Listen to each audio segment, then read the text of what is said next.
Welcome back to the channel and part 2 of my DIY army special paint bomb job. So another day. I've left a whole day between doing the red oxide primer and today doing the green and the black, satin black parts. So it's just going to be a case of giving everything a really good layers of coats, and in between drying I'll go off and do those small jobs as well. So spray painting's quite straightforward. I don't stop the can on the job, keep it going right off. Don't want any runs. Don't do too thick a coat, it'll dry quicker as well. I've used this spray on my Willis Jeep on a lot of parts and it's so good to use. It's very warm today for being November. That's why I decided just to go for it when I had a week off.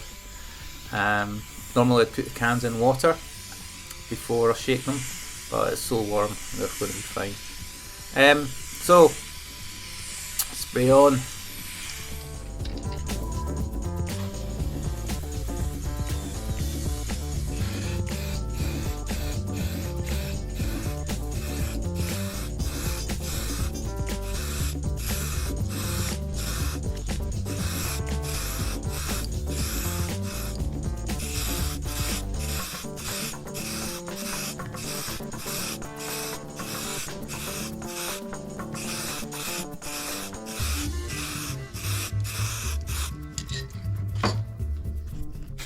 So those cheap Indian made replica or copy panniers I bought that faded from grey to nearly white, they're just getting spray painted, so once the cans get nearly empty before they start spluttering stuff out, I just use the last of the paint on the panniers. So just remember, I forgot about these. I've got the spring kit, so better get them primered because I don't want chrome springs, I want black springs. So along with the headlight cowl, they'll get done satin black.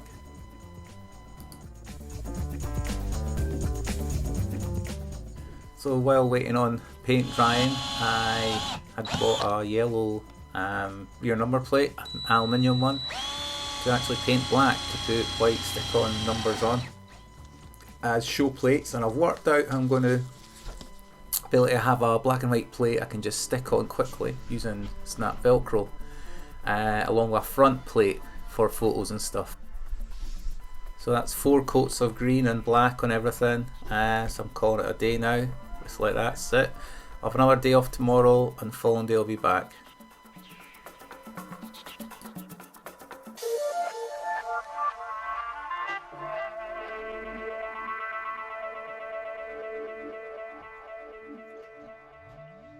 Okay, time to get all these graphics on, and first of all, get some Araldite Rapid mixed up and get these rubber pads back on.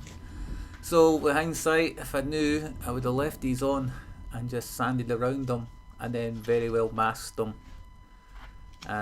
Probably use sniper tape actually for it, because you can cut that really well, and I'd have used that and left them on. But this will do, there's always a plan B. So these, once they're set right, I'll actually put some masking tape on them just so they don't slip. And if you look really close later on in this film, you'll see one of these knee pads did slightly slip. So there is a bit of Araldite that I'll need to sand down with my Dremel sometime and repaint. But I guess that's the good thing of a homemade cheap spray job, is you can go back on it and repair it and tidy it up a bit. So anyway, get these knee pads on and then we're good to go with the graphics.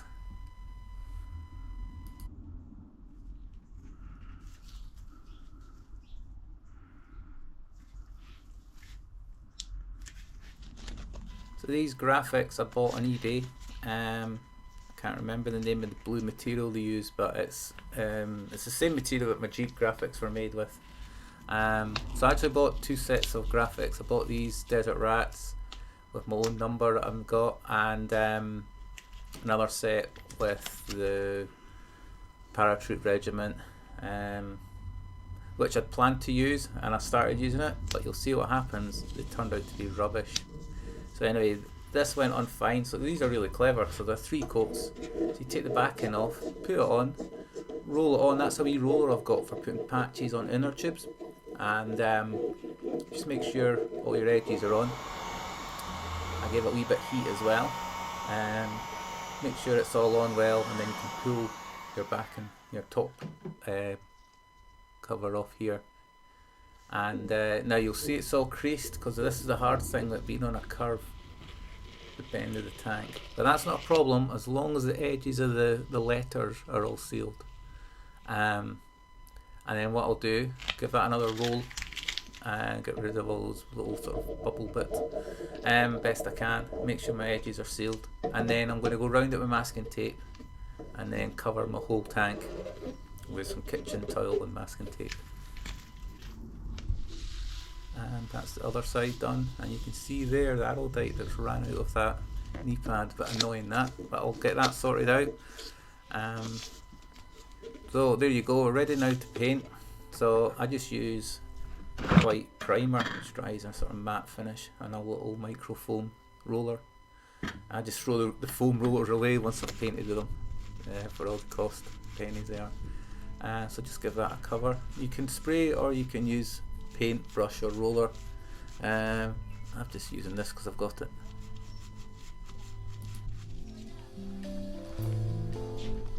So that will dry in about 15-20 minutes. So back to those panniers, and they're nearly finished now.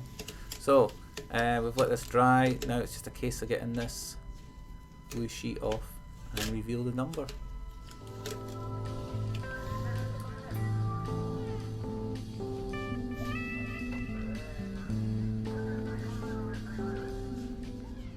Only the number 6 is a wee bit messed up, but with a paintbrush, green and then white in between drying, you can just touch up the edges of your numbers and clean them up a bit, or you can leave them if you want.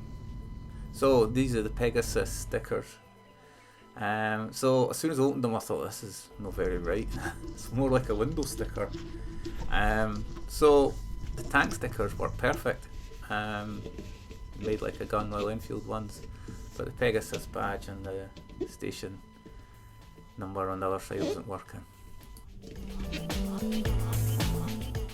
So I just thought I'd get that petrol cap put back on. It's been primed 2 days ago, so I'd give it a quick coat of black paint before I put the graphics on. So anyway, stuck that on just so I can get this tank sealed for moving it about with a wee bit of fuel and the fumes in it. So those side numbers, the decals, they just weren't working.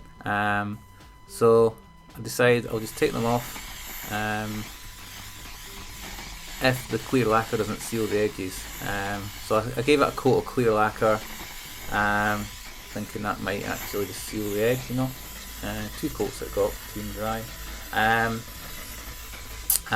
it was still the same, sadly. So I've just done everything with the clear lacquer high coat, including fork legs, everything, just to try and stop the paint chipping too bad.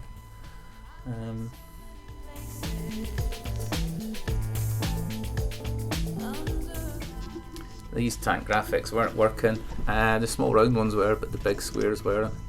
It's rubbish, really. So I just took them off and got my other graphics, the Did It Rats ones. So they're the same blue material as the numbers. You can see the difference through the varnish. So put the square on, which of course creased because it's on a real curve, but that's not a problem. Just go around it with masking tape and get a good square edge, and then just extend that with kitchen roll. I nipped up the street and got some plastic coat in the colour needed, and it kind of works backwards, so you do your background colour first and then you put your graphic on. You'll see this now. So that goes on, and then you take your top cover off, and it's just a case of spraying white. Once that's dried, peel it off and you've got your new decal. So I did the same on the other side with the blue paint, and that's the tank done, finished.